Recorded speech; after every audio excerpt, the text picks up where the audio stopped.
বাংলাদেশ অনেক দিন ধরেই একটা অলরাউন্ডার মিস করতেছিল, যদিও বা আমরা চেষ্টা করতেছি সাকিবরে সেই জায়গায় অলরাউন্ডার হিসেবে প্রুভ করা, এবং he batted really well couple of games. So আমার মনে হয় সাইফুদ্দিনও ওই টাইপের প্লেয়ার, যেহেতু টি-20 ফরম্যাটে আপনার ব্যাটিং বোলিং বোথ সাইডই লাগে। সো আমার মনে হয় আমরা সিলেক্টর প্যানেল থেকে বা আমরা টিম থেকে আমরা চেষ্টা করেছি যে তাকে সুযোগ দেওয়ার, এবং দেখি যে সে কী করতে পারে। ওয়ানডেতে ভালো খেলতে পারিনি, যে কারণে আমি বেঞ্চে বসেছিলাম। আমার মনে হয় এই টাইমটাতে আমি যতটুকু টি-20 ফরম্যাটের প্র্যাকটিসটা করা যায় সেটা আমি করেছি, অ্যান্ড চেষ্টা করবো মাঠে ওটা কাজে লাগানোর জন্য। That's it. As a professional player আপনাকে সব জায়গায় অ্যাডজাস্টমেন্ট করতে হবে, আর আমার মনে হয় আমি এটা খুব ভালো করেই পারি। যখন টেস্ট ফরম্যাট খেলেছি, টেস্টের মতন খেলার চেষ্টা করেছি।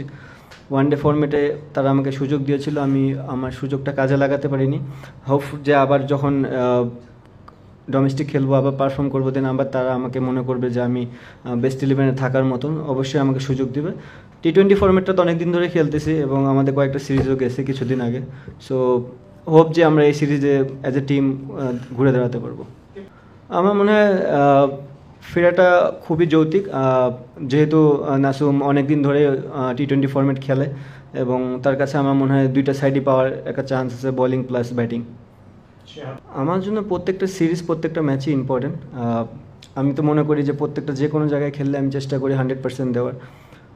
আমি চেষ্টাই করতে পারবো, আমি এটা আগেও অনেকবার বলেছি যে আমার চেষ্টা, আমি যেমন প্র্যাকটিসও করি, আমি সেম চেষ্টাও মাঠেও করি। অনেক সময় হয়তো বা ফেলিয়ার রেটটা চলে আসে, সাকসেস রেটটা খুব একটা আসে না, বাট এটাই পার্ট অফ লাইফ। জীবনে অনেক প্লেয়ারই আছে যারা খুব একটা বছর 1.5 বছর অনেক সাকসেস হয়েছে, তারপরে নেক্সট বছরই তারা ফেলিয়ার হয়েছে। তো কী কারণে ফেলিয়ার হচ্ছে এটা জানাটা খুব ইম্পর্টেন্ট, এবং আমি ওইটা ট্রাই করতেছি ওখান থেকে কীভাবে ফাইন্ড আউট করে বের হয়ে আসতে পারি।